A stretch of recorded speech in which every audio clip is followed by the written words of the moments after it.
live from the National News Studio, Sri Lanka.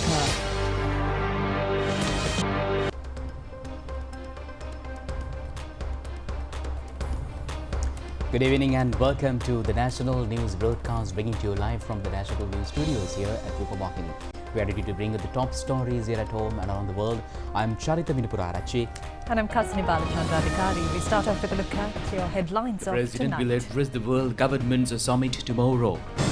Minister Nalin Jadis says that former minister has influenced the valuation committee on the damaged houses during the Aragale period. The Electricity Board asserts that there will be no power cuts tomorrow. Aspasuma beneficiary allowance of this month will be credited to the relevant bank accounts by the day after tomorrow. 7,456 will be recruited to the government service. A 25% tax on steel and aluminium imported to the USA.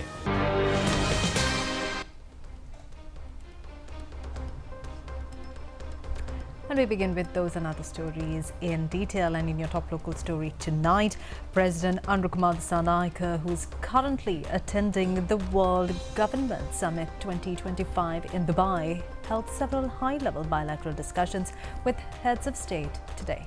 And the summit will be held from today to the 13th of this month in Dubai.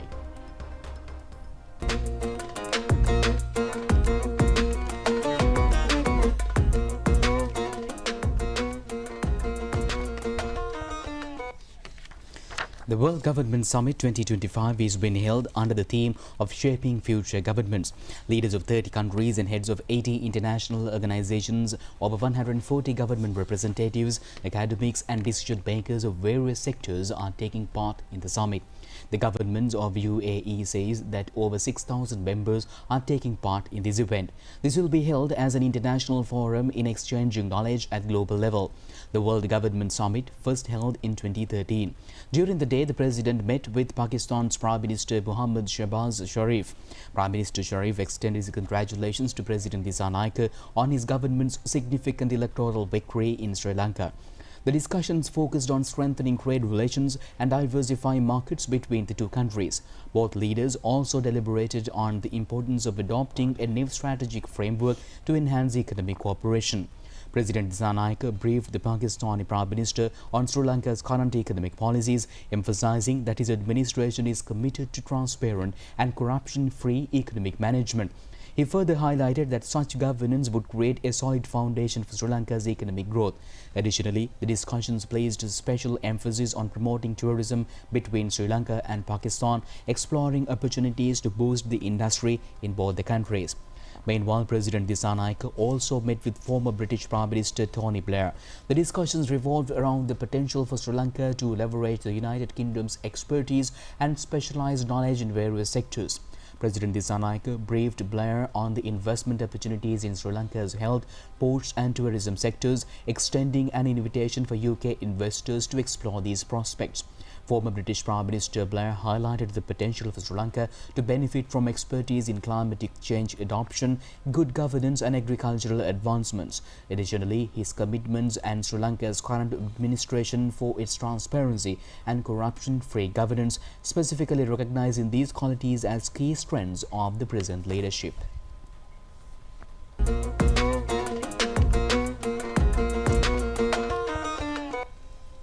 Attending the World Government Summit in the United Arab Emirates, IMF Chief Kristalina Georgieva says artificial intelligence will hit the global job market like a tsunami. She said that the world must be prepared to meet the challenges from AI systems. Are you concerned inflation is going to resurge? Even on that, we just need to see how things evolve, because if we are in a situation in which in some parts of the world there is a slowdown, that may push central banks to bring interest rates down, that may actually not be inflation. What we do know, so there are many things we don't know. What we do know is that we have a situation in which the US economy has been performing quite strongly, likely to continue to be strong. That pushes the dollar up. And also we know that US has outperformed the rest of the G20, the only economy to exceed its pre-pandemic trend. What does that mean? That capital is moving much more forcefully towards the US. Before the pandemic, money on the move went to many places. 18%, 1/8, went to the United States. Today, it is over 30%. So that is the foundation for a strong dollar, and a strong dollar, all other things equal, for majority of emerging markets and developing economies is trouble. Right, so do you believe... So then we have inflationary impact. Right, but the fund's classic role is macro imbalances. Do you believe that they are now building up? What we see is a picture of remarkably resilient world economy despite series of unprecedented shocks. So we are projecting growth this year 3.3%, growth next year 3.3%. That is what we see on the surface. And meanwhile, police media spokesman SSP Buddhika Manatunga says that an investigation against Yoshitha Rajapaksa has been started under the Money Laundering Act. He made this comment at a media briefing held today.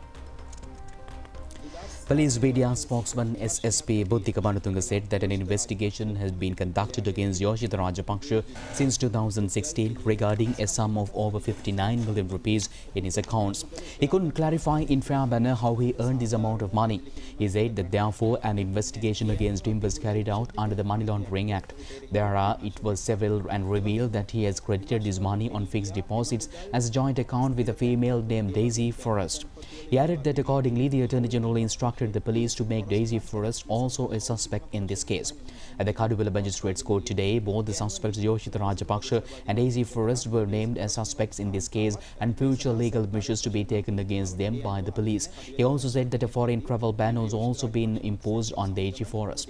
He further said that Sri Lanka police will take legal actions against all the offenders who are connected to the money laundering process in this case. Cabinet spokesman Minister Dr. Nalinda Jayatissa says that a former minister has influenced the assessment committee of the damaged houses during the Aragalaya period. He made this observation in the cabinet briefing held today. A complaint has been lodged with the Bribery or Corruption Investigation Commission by a group of civil activists to conduct an investigation in respect of MPs and ministers who obtained a huge amount of money as compensation going against proper methodologies, stating that their houses were set on fire during the Aragalaya period. Minister Dr. Nalinda Jayatissa said that the relevant district secretaries, provincial secretaries and the team of assessors were called to the parliament during 2022 by Prasanna Ranatunga, who has been the chief government whip. The prejudiced party cannot call the assessor to them and advise them. Since the persons who obtain compensation are government members of parliament and ministers, they use their power and call to parliament the assessors and the relevant persons who provide information. Certain provincial secretaries had stated that they were influenced to quote high compensation. Compensation ranging 500,000 to 98 million rupees had been paid to 43 MPs and ministers. The government will conduct investigations about the persons who received compensation. A complaint has been lodged with the Bribery Commission regarding drawing money from the President's fund and about persons who obtained bar permits. And the Ceylon Electricity Board says that there will be no power cuts tomorrow. The board informs the people that since the available electricity demand can be managed, this decision has been arrived at. All the three power generators on Orachole Lakvijay power plant became standstill due to a sudden failure in the electricity system last Sunday. Restoration work is being carried out. Chairman of CEB, Dr. Tilak Sibalapitiya, pointed out that Norachole power plant is the strongest plant of the power grid of the country. In India, there are about 60 such power plants, while Sri Lanka has only one. The production cost is less than that of oil refineries. It is not that fault of the Norachole power plant, since no one can suddenly activate or halt the functioning of it. In case of the non-availability of consumer demand, the functioning of the plant can be stopped. The plant consists of a high terminal pressure and a safety valve in operation for the safety of the plant. In case the plant stops its activity suddenly, it will take about 4 days to restart it. බලාගාරයට හැකියාව නැහැ හදිසියේ නතර වෙන්න. නමුත් නතර වෙන්න සිද්ධ වෙනවා පාරිභෝගික ඉල්ලුම නැති නිසා. බලාගාරයේ නතර වෙද්දී එහි අධික පීඩනයක් තියෙනවා. හුමාල පීඩනයක්. ඒක තමයි ඒකේ තාක්ෂණය. බලාගාරයේ ආරක්ෂාව සඳහා ආරක්ෂිත වැල්වයක් ක්‍රියාත්මක වෙනවා. ඒක ක්‍රියාත්මක වුණාම එය බලාගාරයේ නැවත පණ ගැන්වීමට පෙර ඒ ආරක්ෂිත වැල්වය නැවත ස්ථාපිත කරන්න ඕනේ. ඒ ස්ථාපිත කිරීම සඳහා දවස් කිහිපයක් ගත වෙනවා. අන්න ඒ නිසා තමයි නොරොච්චෝලි බලාගාරය හදිස්සියේ නතර කරන්න සිද්ධ වුණොත් නැවත පණ ගැන්වීම සඳහා දවස් 4ක වගේ කාලයක් ගත වෙන්නේ. නමුත් ඒක එහි තියෙන ආරක්ෂණ පද්ධතිය ක්‍රියාත්මක වීම මිස එහි දෝෂයක් නෙවෙයි. මේ අවස්ථාවේ වෙලා තියෙන Acting General Manager of CEB, Engineer Vasante Dusuri, was the opinion that a duration about 4 days is required in order to repair the faults of Norachole power plant. The access to the system makes more time since it is not possible to approach due to the high temperature available in the system. It is hoped that the situation can be brought back to normalcy with 4 to 4.5 days. Due to restoration activities of Norachole Lakvijaya power plant, a 1.5-hour power cut will be carried out in 4 stages today. Also, since there is a lesser demand for electricity tomorrow, there will be no power cut. Media spokesman of the CEB, Chief Engineer Dhammika Vimalaratna, says that since tomorrow is a poor day, the demand for electricity is expected to be less and will be around 2,100 megawatts. The board will be able to manage the system tomorrow with the available capacity of 2,300 megawatts. The Welfare Benefits Board says that the Asfasama beneficiary allowance of February will be credited to all bank accounts of the relevant beneficiaries on the day after tomorrow. The board says that a sum of over 12 billion rupees has been allocated for this purpose. The money is to be distributed amongst 1.725 million beneficiary families. Deputy Minister Damal Karunaratne is of the opinion that the farmers have a possibility in breaking the mafia in purchase of paddy. He made this observation in a media briefing to announce the cabinet decisions today at Colombo. Minister Dr. Nalini Jayantissa said that whatsoever the rate at which the private sector purchases paddy, the control price of rice will not change. It will be better if the farmer is receiving a price more than the government certified price. It will also be beneficial for the farmers in case they get a price of 130 to 140 rupees per kilo of paddy. The government has provided the best possible maximum price after properly calculating it. Deputy Minister Damal Karunaratne pointed out that farmer organizations have agreed to provide a considerable amount of paddy for the government storages during the harvesting period. The farmers are ready to provide paddy to the government paddy stores. The farmers who sells paddy also has a responsibility to contribute in dismantling the paddy mafia. When the government fixed the certified price at 120 rupees, the prevailing price was 105 rupees per kilogram, and the same has been hiked by 15 rupees. The first time in the history, the government has provided a price of 30% more than the production cost of the farmer. The farmers should support the strategies adopted by the government in order to break this mafia, and the consumers can be provided with rice lower than the current price. And also, Cabinet spokesman Minister Dr. Nalini Jayantissa says that the Minister of Justice has taken a decision to establish an independent prosecutor's office. He stated that this decision has been taken as a future measure to meet justice in the country. Cabinet spokesman Minister Dr. Nalinda Jathisa said that establishing such an independent prosecutor's office is a decision taken by the Ministry of Justice and National Integration. This will definitely be a forward march in the process of meting out justice. He said that while the activities of the Attorney General's Department are being carried out, the prosecutor's office will also achieve justice for the people at wider level. This new office will never cause to eliminate the Attorney General or his department. The minister added that through this office, the well and the Attorney General's Department and Attorney Generals will be represented. In addition, Sri Lanka's Bar Association will also be represented. Therefore, this office will be able to expedite legal process. The minister also said that this will also help to reveal all killers and who have evaded the legal procedures at prison.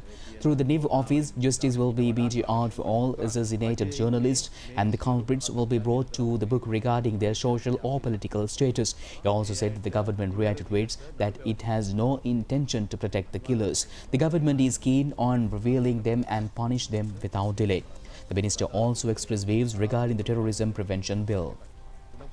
Cabinet spokesman Minister Dr. Nalinda Jathisa said that the government's intention is to abolish the Terrorism Prevention Bill. Discussions have already been started to amend the Online Safety Bill as well. The minister said that government does not want to continue the Terrorism Prevention Bill. However, another bill pertaining to the country's security should be brought forward, and it will take some time.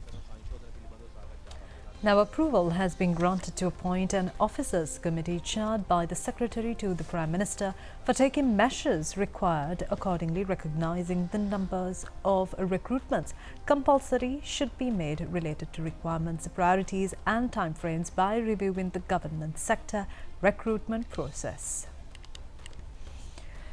The Cabinet of Ministers granted approval to the resolution furnished by Prime Minister Dr. Harni Amarasuriya to issue approval to relevant ministries and institutions to make recruitment appearing below, which was submitted by the committee considering the requests made to the said committee by the respective ministries, adhering to the requirements of the departments and other institutions under the particular ministry.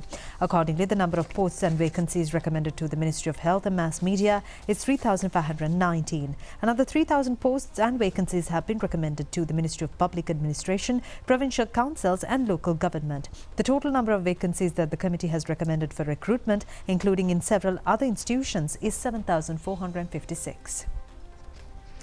Cabinet spokesman Minister Dr. Nalinda Jathisa said that there was a problem in activating nursing transfers since new recruitments have been delayed. During the past period, the ministry attempted to speed up new recruitments. He said that accordingly, by mid-February, exam results will be released and the relevant recruitment will be done within a period of 1 month. Thereby, 3,600 new nurses will be added to the government service. He added that with them, 4,000 nurse transfer process is scheduled to be carried out. Many have applied for transfers. He also said that, however, transfers are only possible with the recruitment of new nurses. 947 family health officers will be recruited as very urgent recruitments. Considering the necessity, appointments will be given on priority basis and not a single appointment will be made under political influence. The Cabinet of Ministers granted approval to the proposal submitted by Minister K.D. Lal Kantha to take necessary measures to revise the Paddy Marketing Board Act No. 14 of 1971. Although 54 years have elapsed from the age it was enacted, which is in 1971, it is operating as an act that was not updated with revisions. Sri Lanka and the United Arab Emirates have come to a consensus to sign an agreement on mutual investment, promotion and security to compile a legal mechanism for the regulation of direct foreign investment through ensuring a conducive institutional environment for the investors and their investment. The clearance of the Attorney General has been received for the proposed agreement, and accordingly the Cabinet of Ministers has approved the proposal presented by the Minister Vijitha Herath to sign the aforesaid agreement during the official visit of the President, scheduled to be made to the United Arab Emirates to participate in the World Government Summit this year.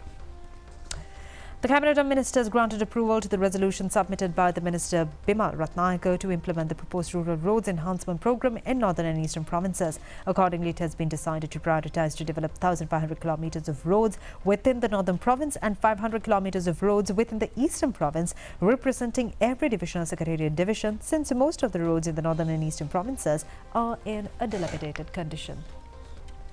And meanwhile, the Vice Minister for the Office of the Prime Minister of Thailand, retired General Dipart Thongkhalek, paid a courtesy call on Prime Minister Dr. Harni Amarasuriya at the Prime Minister's office today. Free trade agreements between the two countries were discussed here.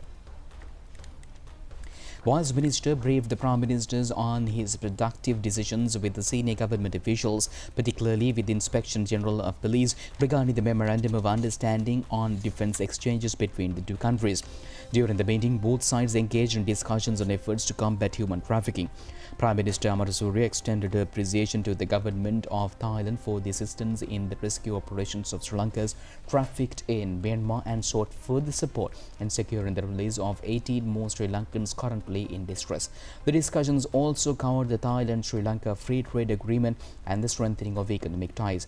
Vice Minister Tangkalek commended the ongoing collaboration between the chambers of commerce of both nations, emphasizing the importance of fostering closer trade and investment relations. Convener of Sinhala National Movement Dan Priyasad, who was taken into custody, has been imprisoned until the 14th of this month. This decision has been taken when he was produced before the Gargamo Magistrates Court in today afternoon. He has been charged with influencing the officer in charge at Narneria police station not to take into custody a person who has been into illegal drug trafficking in 2024. An investigation was initiated against him regarding this incident by the Crime Investigation Bureau of Nikavarattiya Division and in relation to the foreign travel ban imposed on Dan Priyasad by the Gargamo Magistrates Court. He has been taken into custody today. He has been taken to the Nikavarattiya Divisional Crime Investigation Bureau for further investigation and was imprisoned until 14th of February after producing in court. The anniversary of the victory of the Islamic Revolution of Iran at National Day was celebrated with great splendor in Colombo yesterday. The event saw the extensive presence of ambassadors, political, academic, military, cultural and parliamentary officials along with business leaders. Minister of Social Security and Rural Development Dr. Upali Panilage attended as the special guest. He was received by the Iran ambassador Dr. Elreza Delkhosh. Minister Dr. Upali Panilage conveyed the congratulatory message of President Androkumar Dissanayake to President of Iran Dr. Pezeshkian and delivered valuable remarks on the long-standing and friendly relations between the two countries. The guest of the event was introduced to Iran's advancements in various fields and the country's cultural and national attractions. A visited music ensemble performed classical graded music, which was well received and applauded by the audience. Relations between the two countries continue to progress in all areas.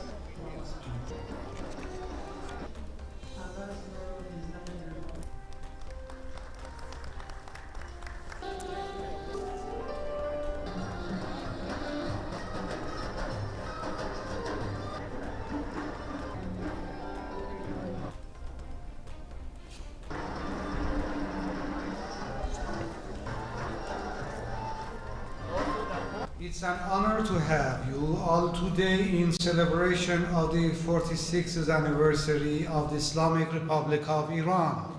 I'm pleased to declare that Iran is fully prepared to enhance bilateral relations with Sri Lanka in these areas. The visit of the late President of Iran to Sri Lanka, the warm reception of President Raisi by the Sri Lankan people and officials, along with the signing of cooperation agreement across economic, cultural and political fields, has outlined a roadmap for advancing bilateral collaboration. The cultural and historical ties between Iran and Sri Lanka span centuries. A shining example of our collaboration is the Oya multipurpose project, which was inaugurated in April 2024 in the presence of late President of Iran and the President of Sri Lanka, constructed with the exteriors of expertise of Iranian engineers. This multi-faceted project included 2 dams and 120 megawatt power plant, symbolizing our shared commitment to progress. I am pleased to be present here this evening, representing the government and the people of the Democratic Republic of Sri Lanka. On the occasion of the celebration of the National Day of the Islamic Republic of Iran, on behalf of His Excellency President Androkumar Dissanayake, the government and the people of Sri Lanka, I wish to extend sincere greeting and best wishes to His Excellency Dr. Masood Pezeshkian, the President and the government and the friendly people of the Islamic Republic of Iran. Our economic ties have grown significantly, with Iran being a major buyer of Ceylon tea and spices. Our economic relations have been strengthened with the establishment of a joint commission on trade and a mechanism for bilateral consultancies between the foreign ministry of both countries in 1987. Accordingly, the 12th session of the Sri Lanka-Iran Joint Commission for Economic Cooperation will be convened in the second quarter of this year in order to further enhance trade relations between our countries.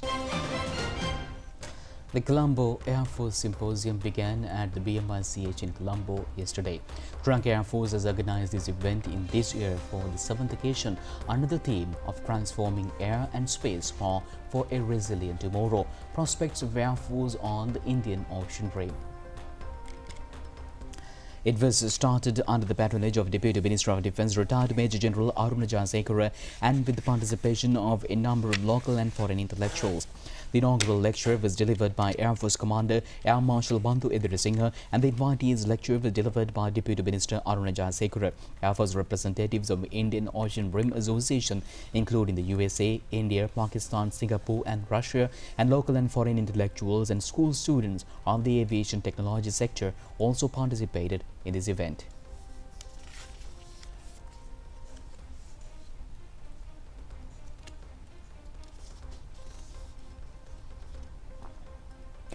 The Development Lotteries Board today offered cheques for 64 winners created by DLB. Super Draw winners, 2.5 million rupee winners, 2 million rupee winners and million rupee winners were amongst them. The cheques were distributed at the DLB headquarters. Cheques were distributed under the patronage of Chairman and Chief Executive Officer of the Development Lotteries Board, R.M. Hemantha Swarnathilaka.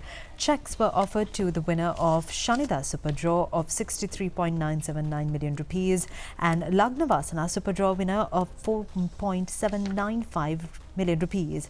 Another 7 winners of 2.5 million rupees of Supiridana Sampada Lottery were also provided with cheques. General Manager of the Development Lotteries Board, Andrew Jayaratna, and several other officers were present at this occasion. Foreign news on the other side of this break. Be mine forever is what I say. Sharing hot and spicy love every day. Happy Valentine's Day, Prima Kotumi. Stay safe and share the hot and spicy love.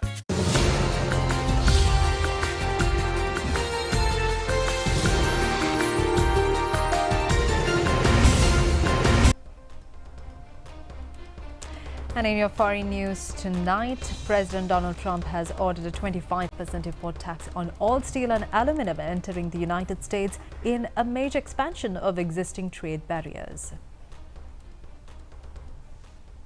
The US is the world's largest importer of steel, counting Canada, Brazil and Mexico as its top 3 suppliers. Canada also accounted for more than 50% of aluminium imported into the United States last year. The authorities stated that if the tariff comes into force, Canada will have the most significant impact. The new import tax will be implemented from March 12th onwards. Furthermore, the officials stated that this import tax will be applicable for all countries as well. United States businesses dependent on the imports have also raised concerns, but Donald Trump has stated that his plans will boost domestic production.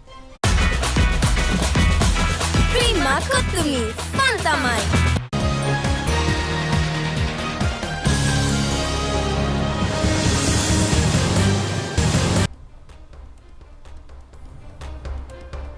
And in your sports news tonight, the first one-day international match between Sri Lanka and Australia will be played at the R. Premadasa Stadium in Colombo tomorrow.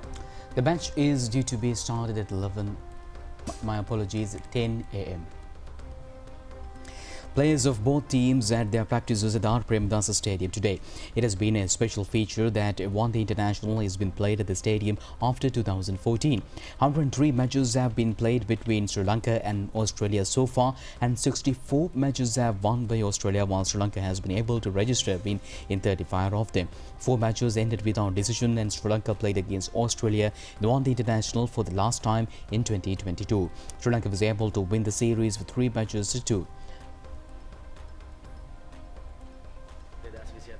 Captain of the Sri Lanka team, Charita Salanka, says that all the 3 matches are being played targeting the 2027 World Cup.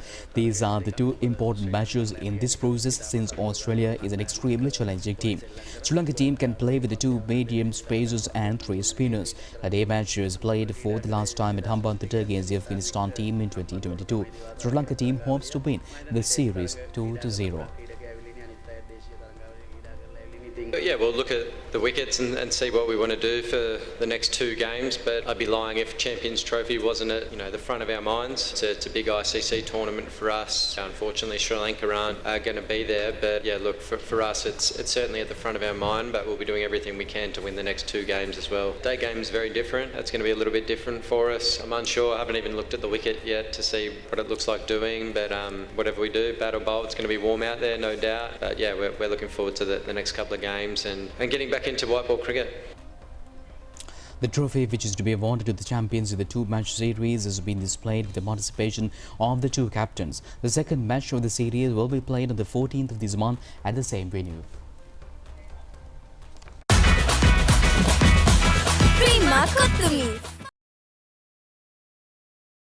That sports update will be wrapping up tonight. News just tomorrow at the very same time. I'm Charita, signing with Kasani. Stay safe. Good night. Good night.